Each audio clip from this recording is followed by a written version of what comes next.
এতগুলি মানুষকে ধাক্কা দিয়ে মারছে বা পায়ে নিহত করছে প্রশ্ন হইতে পারে না। আমরা আপনার ঠিকই বলছি কীভাবে টাকিটা এটা আমি যেটা খবর পাইছি এটা আগের থেকে মানুষের মানে বাগিয়ে আইতেছে কাঠ ধরা হয়েছে সেটার উপর উপযুক্ত বিচার হইব তাহলে যারা মারা গেছে যে আমার ফ্যামিলি মেম্বার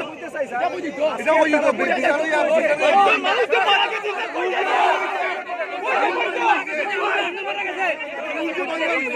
মানে